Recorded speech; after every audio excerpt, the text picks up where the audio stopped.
My engineering hero would be Brunel.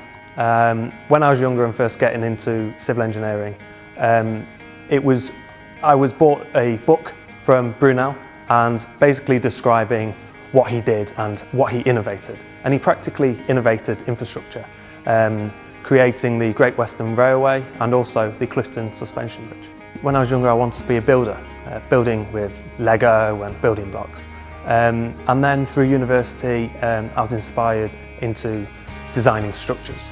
And now I found myself designing and building with real Lego, but in precast concrete rather than plastic.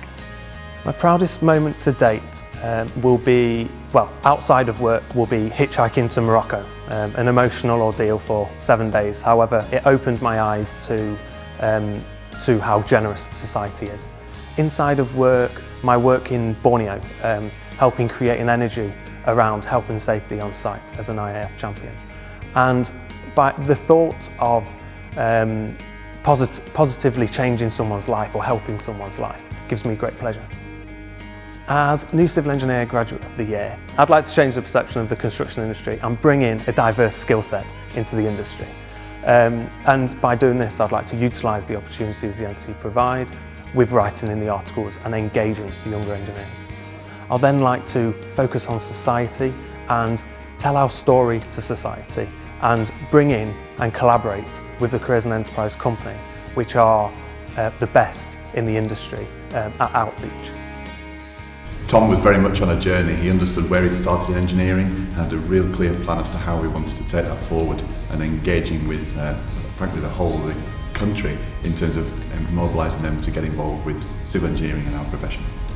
Well, one of the things he said, which I hadn't realised, was how one of the things we've been doing, like going to schools and trying to encourage more school children to get engaged with engineering, was that a blocker for us was that career advisors generally advised against it. I didn't know that. So the need to get to careers advisors in order to encourage them to see the industry in the way that it is, exciting, is an essential part if we're going to encourage more school children into the schools, out of the schools, into the industry. I suppose that one of the things that Tom talked to us about was the whole range of organisations out there able to help us, help the industry, engage with schools and encourage people to join our profession. So a great network of people there to be coordinated.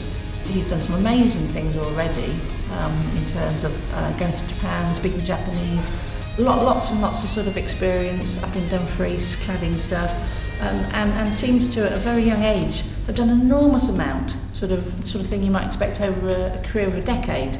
So I think if you can do that much in such a short space of time, he'll go far. Tom's got a great future ahead of him because he's enjoying what he's doing. He's got a real energy and thrilled with what he's doing, worked in different environments, and I'm sure he'll have a very bright future.